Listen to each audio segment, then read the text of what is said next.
Tripura senior citizen ও pensioners সংঘের উদ্যোগে রাজ্যের বরিষ্ঠ নাগরিক ও পেনশনার্সদের নিয়ে মত বিনিময় সভা অনুষ্ঠিত হয় বৃহস্পতিবার আগরতলা প্রেস ক্লাবে। মূলত রাষ্ট্রবাদী ভাবধারায় পরিচালিত সরকারের প্রার্থীদের ভোটদানের উদ্দেশ্যেই এই মত বিনিময় সভা।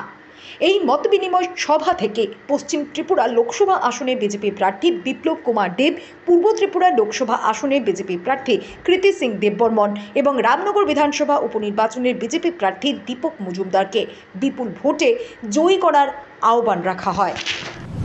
সভায় কি বিষয়ের উপর আলোচনা হবে? অ্যাকচুয়ালি আমরা রাষ্ট্রবাদী আদর্শে বিশ্বাসী।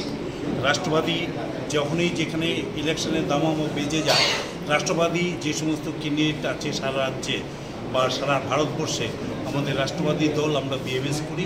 আমরা রাষ্ট্রবাদী সরকারের পক্ষেই তাদের সমর্থন করি এবং তাদের ভোটাধিকার রাষ্ট্রবাদী ক্যান্ডিডেটের পক্ষেই দেওয়ার জন্য আমরা আহ্বান রাখি এবং উদ্দেশ্যেই। এবং মাননীয় ক্যান্ডিডেট আজকে থাকার কথা ছিল। বিভিন্ন আপনি বলেছি একটু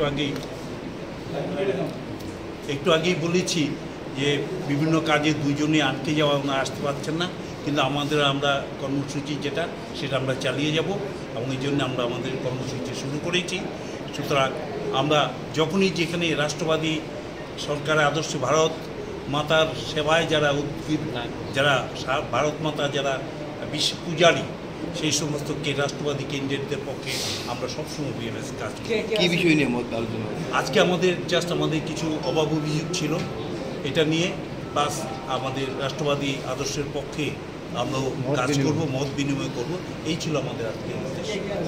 আজকে আমি সভাপতি ত্রিপুরা সিনিয়র সিটিজেন পেনশন সংঘ।